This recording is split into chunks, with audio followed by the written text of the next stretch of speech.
anything you guys are going to rush out and buy before it gets more expensive? Because I think I need a new pair of sneakers. It's the kind of thing I'd buy in like a month or two, but I might go get them this weekend. I know my summer clothes shopping might start a little earlier this year. James? I'm going to make a Costco run and just load up on a lot. And everybody Paper towels. else. Yeah, it's going to be even more annoying than usual. Rhonda? I would say clothes. Clothes is the smart buy right now. Wow. So maybe Trump's actually boosting the economy because we're all going to go shopping. And then it'll be like, psych. Look what happened. Is this crazy? We stand on the verge of the 4 greatest years in the history. Make America great again. How can you be against it? Welcome to Sidebar from the Washington Post. I'm Libby Casey, and I'm here with Rhonda Colvin, James Hohmann, and Cat Zakrzewski, White House reporter with a strong background in tech. So it's a perfect convergence for what we want to talk to you about today, Cat, which is TikTok and what's going to happen when we hit that deadline in just about 24 hours or so. We'll talk more about that in a moment, but here's where we're going to start. Tariffs. President Trump promised, threatened, pledged to launch big tariffs. And frankly, a lot of people thought it was just a bargaining tactic, that he wouldn't actually follow through. Yesterday, he did. And here's how the world is reacting. The Dow Jones Industrial Average is down more than 3 points. The S&P 500 is down more than 4 points. The NASDAQ Stock Exchange is down more than 5 points. And world leaders and business owners are freaking out.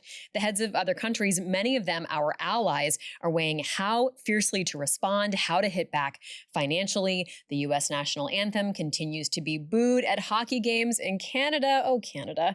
So today, the real world effects of Trump's tariff war. We're going to start with a little bit of Tariffs 101. All the questions you were afraid to ask. I'm not afraid to ask them. James, what's the difference between a tariff and a tax? Is there one? There is not one. A tariff is a tax on importers, and importers add that to the price of goods that consumers pay. Both of them are revenue generators for the government. So who pays for tariffs? Ultimately, the consumer. And I think that does get lost in a lot of this because these seem like esoteric ideas in economics, but this is a tax on consumers. So what are we going to pay more for, Rhonda? Well, it is a stunning picture because these were so widespread. They're hitting, every area, every industry, every sector. What I found from the Yale Budget Lab is they've been tracking this, and they are nonpartisan. They show that prices are going to raise right now from about 1.3%. It'll disproportionately affect clothing and textiles. So that is why I say now is time to probably get those sneakers that you're wanting and the summer clothes. Food prices are also going to be hit and affected. For instance, fresh produce rises from 2.2% and 4.0% respectively. Motor vehicles are also going to take a hit. Right now, they are largely untouched by the announcement that was made by Trump yesterday, but they will go up about 8.4%. And that means the price of an average 2024 new car will be around $4,000 more. So all of those things will now be touched. James, will my cup of coffee be more expensive? Yes, definitely. Will the wine I drink be more expensive? If it's not from Napa and Sonoma or Virginia, yes. What about the beans I feed my kids? Depends on where they're grown. And the idea is that these things are going to be grown in America again. If the avocado is from California, it's not going to be tariffed. If it's from Mexico, it is. Now, what that means in aggregate, because you don't get to choose, is that there will be fewer avocados and the price will go up. So when someone like Trump's economic advisor says tariffs are going to raise about $600 billion a year, from whom and for whom? It's a $600 billion tax increase. It means that people who are bringing goods into the United States, usually to produce something more, usually even if something is American made, the pieces in it are from overseas.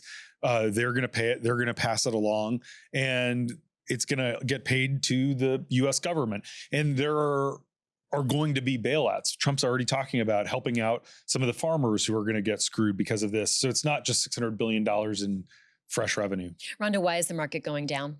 Out of fear. And we saw this earlier when there were even just the mere threat of tariffs being imposed on China, Canada, and Mexico. There was a lot of uncertainty on Wall Street, I think, because, again, this is so widespread. This hit about 60 countries, I believe, were on the list from Trump, that they'll start seeing the reciprocal tariff. So that makes for a lot of uncertainty, especially the question of recession. Are we going to go into a global recession? Frankly, the markets are not down as much as you'd expect them to be based on the significance of what Trump did. This is many times bigger than the tariffs he did during the first term. Trump shows no sign of backing down. The markets still clearly think there are going to be off ramps and exceptions and changes, because while they're down, if you just objectively looked at what Trump announced, they really ought to be tanking. Kat, how are CEOs reacting? How are companies reacting? So one interesting thing that we're seeing is that companies are really banding together in their response. You see them criticizing the tariffs more through industry associations or trade groups. There's a real fear right now of becoming, frankly, a punching bag for President Trump if you are one of the CEOs who steps out and criticizes these tariffs. So even as we're seeing particularly the stocks of Apple, Nvidia, Amazon down significantly today, you're not seeing those CEOs speak out in a way that we would have expected under a different administration. What do you read out of that, James? Everyone is terrified. No one wants to pick a fight with Trump right now, because if Trump makes an example of you, then it could really destroy your business. And they think that Trump is crazy enough to do that. They also think that they can work behind the scenes. Trump right now, to be clear, says there won't be any exceptions, but there are. And there's a 10% across the board. Right. But he can carve out industries. He can say, oh, wow, this really hurts people in North Carolina. Tom Tillis is up for re-election next year. Let's help out this favored industry. That's how this always works. Every time it's ever been done, there end up being these little carve outs, including when Trump did tariffs in his first term. And so all these companies don't want to pick a fight. They're all sort of looking to maneuver around them, hoping to kind of keep their head down and not be made an example of. And it has created this weird situation where you do have like Jay Timmons from the National Association of Manufacturers, who represents all these CEOs, not the tech ones, but the manufacturers. He's speaking out, but the actual companies don't want to for political reasons. Kat, do they think that this could get clawed back, that they can kind of work behind the scenes and maneuver things? There's a lot of optimism around that right now. And one thing is, a lot of these CEOs felt very burned by the Biden administration and that they didn't have a line in or a way to talk to the president. Trump is meeting with them and talking with them, and, I think is very successful at coming across in those meetings. And so they're afraid right now of losing their seat at the table, of losing that channel to influence these tariffs moving forward. Mark Zuckerberg was at the White House yesterday. Exactly. If I could add something to that, what's interesting is the White House really wanted the photo op of Trump announcing these tariffs to have a bunch of CEOs standing behind him. They want to be in the room, they want to be in the meetings, but none of them wanted to stand behind Trump as he announced this disastrous policy. Rhonda, let's talk about how Congress is reacting. Again, a lot like the market, a lot of uncertainty. You're seeing Republicans maybe say some of their harshest words about Trump's decision to do this. I think there's a lot of fear that this is not going to play well with, everyday Americans who are calling their office. From Republicans who are, very much in the Trump camp, we've heard them say, no, this is good. Just a little bit of pain, like we've been hearing from the president, just a little bit of pain right now.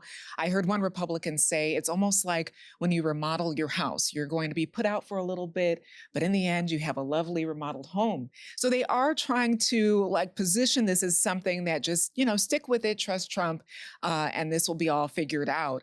But, especially in the Senate, you have Senate Republicans who they don't have the appetite for this. And I think we might see that increasingly more, specifically because it is hitting the agricultural community. Many of the senators, especially those who are seeking re-election, they have farmers in their district who are calling and saying, look, we're one paycheck away from our farm closing. So I think this will just continue. Like Senator Tom Tillis, who James was just talking about, Republican of North Carolina, he was talking to CNN about some of his concerns. Let's watch.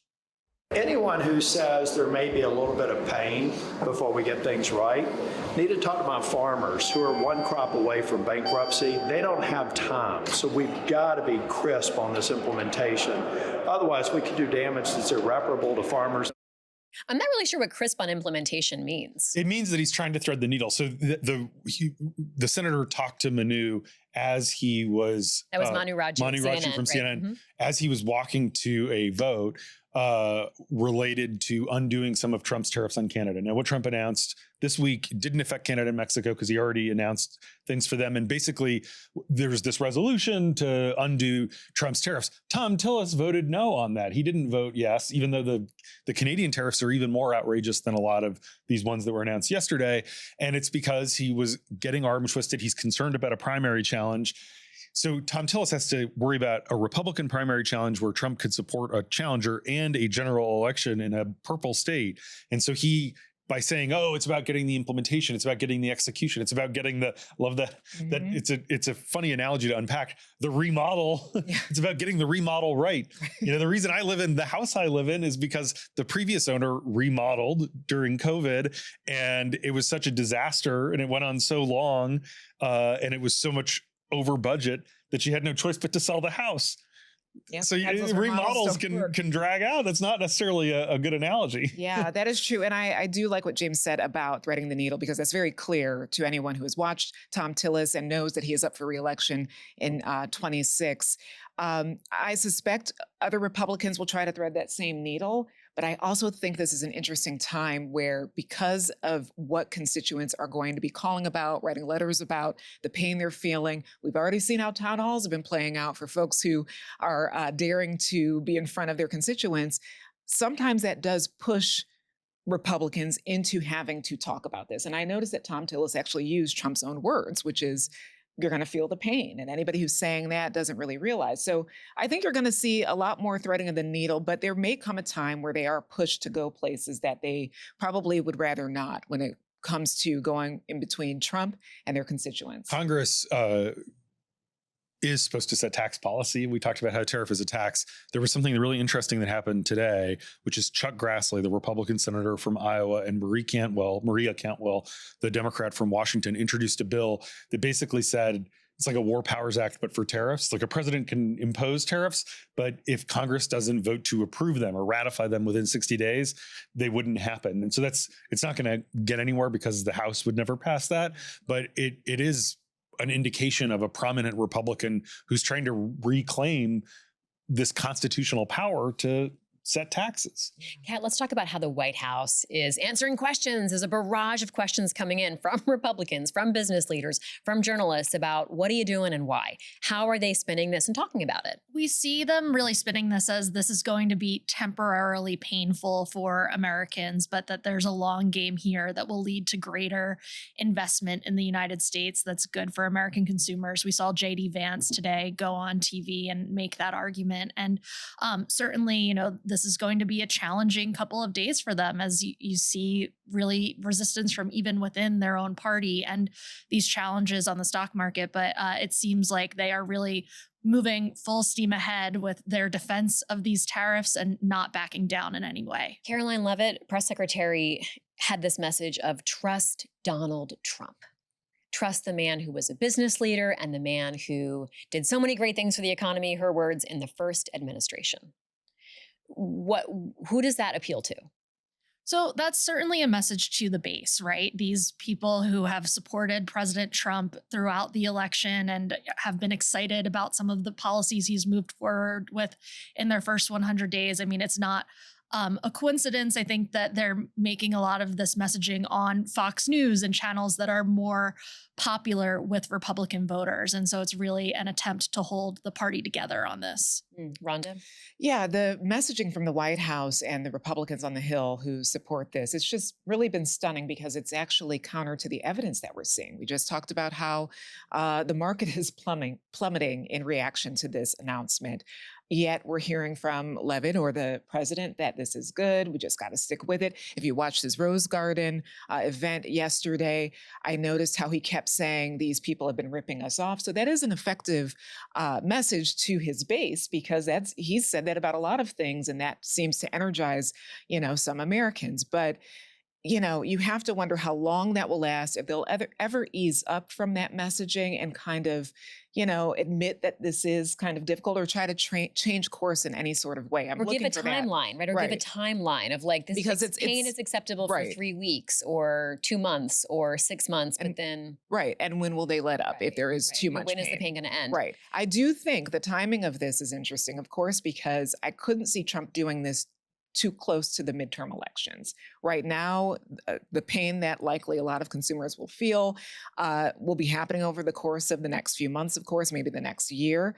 But you have to wonder, when Republicans are on the road trying to be reelected, if American voters are going to associate the Republican Party with this, or we don't know the future, but I think the timing of this is very interesting. I don't think he could do this too close to an election. So President Trump himself shared on social media this morning, that the operation is over. The patient lived and is healing, and going on to say the patient will be bigger, stronger, better than ever.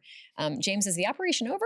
No, Trump wants to present this as one of the greatest days in American history. We joked on Tuesday's episode about Liberation Day with Jeff Stein and all the language around that. Newt Gingrich is quoted in our newspaper on the front page today saying Donald Trump is one of the 5 most significant turning point presidents in American history, with George Washington and Abraham Lincoln and Andrew Jackson and FDR. And so, Trump went out there. Part of his speech in the Rose Garden was, today is a declaration of American independence, economic independence. And really what it is it's a declaration of war on 7 decades of a post-World War II US-led global order, where we have become more and more intertwined with different countries, in part to expand our markets, to come up with places to sell. And now all of a sudden we're sending messages to these countries that you can't trust the United States. And one of the hard things, if you're another country, if you're a business, is if these are done unilaterally by the executive, they could be undone. So if you're making a decision like, okay, should I build a factory in the United States instead of Vietnam? Maybe, but in 3 years, Gretchen Whitmer could be president and could undo it, or not. And so there's this kind of uncertainty element to it, where our allies and our companies are all freaking out, because it's not even just like how much pain, it's can you make generational investment decisions based on the whims of Donald Trump? World leaders are reacting. They are condemning the United States, the decisions that President Trump is making. Kat, what are you watching on the global stage? On the global stage, I'm really watching how some of U.S. allies particularly respond to these tariffs. Certainly, we've seen strong rhetoric out of European leaders. How do they perhaps retaliate against American businesses who view that as a key market? And how does this just generally impact U.S. relations with allies moving forward? We've already seen a lot of damage in the first, 90-ish days of this administration, between the steps that President Trump has taken in Ukraine, in many different theaters. And now this economic turmoil just adds to that. Rhonda? Exactly what Kat said. I've been thinking about that too, that beyond just the consumer issues that will be happening because of the trade war, what happens on the global stage, and does this damage our relations? I know Marco Rubio was meeting with NATO allies this morning, actually, and he's trying to, pump some brakes and make people feel, confident in the United States. And I noticed he said, I kind of blame the media. He said it's the global media that has been saying that we're not, friends with all of you, but we still are. We're still in the game. But you have to, wonder that what our NATO allies are thinking, what world leaders are thinking about this, and how, how this really is straining a relationship that we've seen kind of have some dings and tension in the early weeks of the Trump administration. James, there are across the board tariffs, but there are also targeted tariffs, which the Trump administration is calling reciprocal tariffs on specific countries. Which countries got hit the hardest and who's walking away in pretty good shape? Yeah, and let me just say on Marco Rubio, that may work for the MAGA base, but I don't think it works for those foreign countries. And to put a finer point on what Kat is saying with your point, because we have trade with a country like Israel, a U.S. ally, Israel actually got hit with a higher reciprocal tariff than Iran. So the new tariff on Israel is 17%. The tariff on Iran is 10%. We put a 10% tariff on Ukraine, which is currently being invaded. Interestingly and very suspiciously, Trump exempted Russia and Belarus, its closest ally, from these tariffs. And part of that is they want to get them to the table. They want to negotiate an end to the war in Ukraine. So they came up with this formula that has like Greek symbols in it, but economists basically said you could have, Chat GPT could have generated this. And it essentially takes how much a country sells us and how much we sell a country and then uses that. So the people that we have more trade with actually got hit hardest. And no one forces us to sell them stuff. We're selling them stuff because American exporters feel like they can get a good deal selling something to Israel and vice versa. Any world leaders you're watching the reaction of in particular? I'm really, obviously we know all about Europe. We've talked about Europe a lot. I'm very nervous about Asia because China, remember, like the Trans-Pacific Partnership was supposed to be about countering China. That was Barack Obama's big initiative, and Democrats ran away from it. Trump pulled out of it on his first day in office. And since then, China has basically forged bilateral trade relationships with all these countries that were supposed to be U.S. trading partners as a bulwark against China. And the scariest illustration of where this is heading is that South Korea and Japan are working with the Chinese to formulate a joint response to U.S. tariffs. Wait, South Korea, Japan, and China working together against us. And South Korea, it's like, you're welcome. It's South Korea and Japan hate each other. Right. And there are two of our closest allies in the region. And then China is literally trying to push them around and throw its weight around. And if you're a country in Asia, if you're a small country, those two aren't, that can be sort of pushed around. All of a sudden you're like, well, maybe I should throw in my lot with China. Yeah. The enemy of my enemy is my friend. And it's so like, it's such an obvious strategic blunder that we can't unwind. Trump may do little tweaks, he may reduce numbers, but the message that this sends, it totally undercuts what the administration claims is its geostrategic goal, its grand strategy in Asia. This ties in perfectly to what we're going to talk with Kat about coming up, which is TikTok. Because a lot of us wondered if there would be some kind of a deal struck with China when it came to tariffs, triangulating with the sale of TikTok, because it's all potentially intertwined. Stay with us. We'll talk more about the potential sale of TikTok when we come back.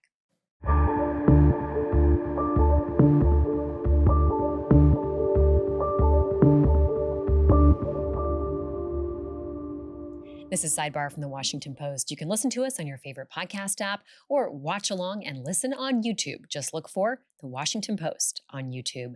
Cat Zakrzewski, let's talk about TikTok. The deadline is Friday night, Saturday morning. What must be done with TikTok by that timeline?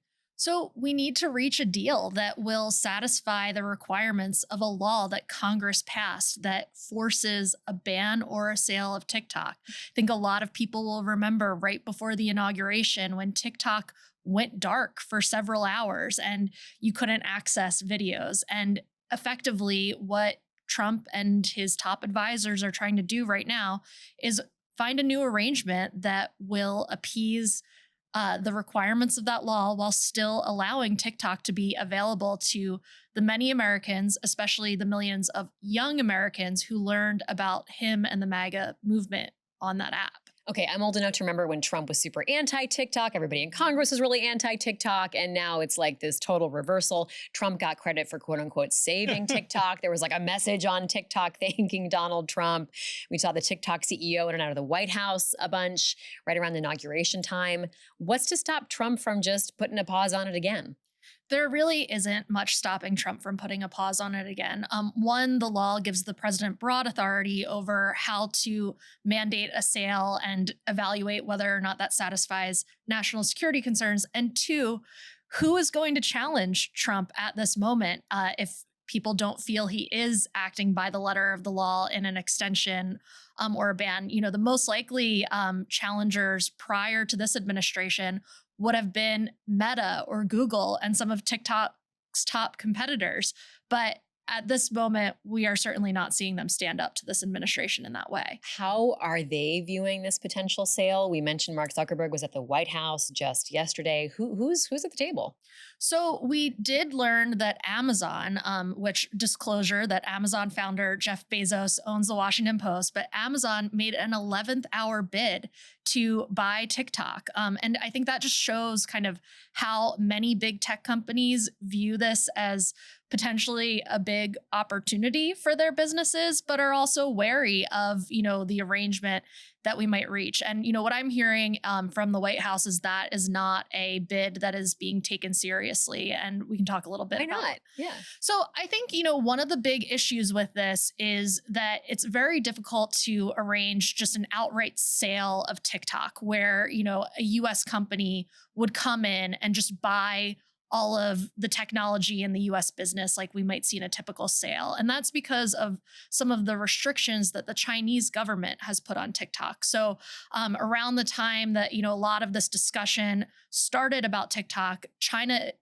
put in place export controls that make it basically impossible for ByteDance to sell the algorithm that decides what videos you see on TikTok to a US company without permission from the government. And so that really complicates all the pieces of this sale because it can't just be, a situation like we often see where one big company comes in and buys another. We're taping right now, Thursday, about 1:30 in the afternoon, East Coast time. Cat, you're reporting out the contours of what could be evolving, what could be happening, and it's subject to change, right? We don't really know where this is totally going. But how would a deal be struck, or could a deal be struck where ByteDance hangs on to the algorithm?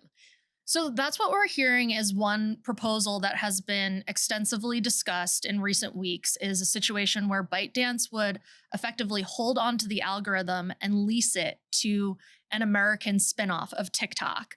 And under that situation, the American company would retain the data of users, and another American company, most likely Oracle, would be involved potentially in monitoring the situation to address some of these national security concerns that have been raised. And, when you look at a situation like that, it's actually not that different from what TikTok proposed to the United States government when, the Trump administration raised concerns about this. And certainly when Congress last year almost unanimously passed this law that sets up a potential ban of TikTok, they were not envisioning a scenario where China holds on to the algorithm. If you talk to a lot of China hawks on the Hill, the algorithm is one of their top concerns because there's fear that it could be manipulated to spread propaganda to the millions of people who get their news on TikTok. Yeah, and there are China hawks in the White House too, James. So explain a little more about this potential hanging on to the algorithm. Yeah, and the legislation really does have like a little aside that says the president can decide if it's good enough. And so that is a clear off-ramp. And JD Vance, who's negotiating a lot of this on behalf of the administration, I think just wants to get it solved. And this is the obvious way to get it solved. Also, the Chinese clearly know what the machinations are inside the White House. But yes, so Tom Cotton was the main author of this legislation, and he is a China hawk. He's now the chairman of the Senate Intelligence Committee. And I love Kat's point about Meta in a normal era suing to enforce the law.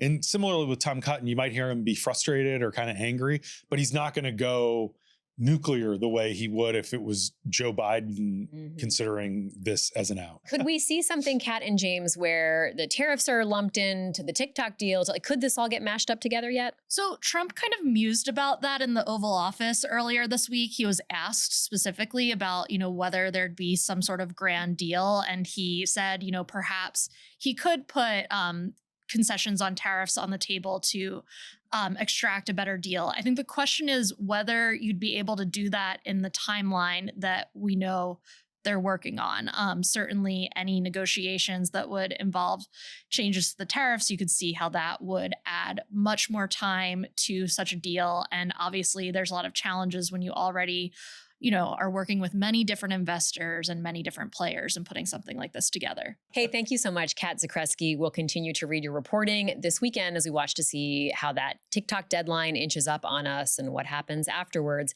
James, Rhonda, thanks to both of you. We'll talk to you next week. Sidebar is back on Tuesday. I'm Libby Casey. We'll talk to you then.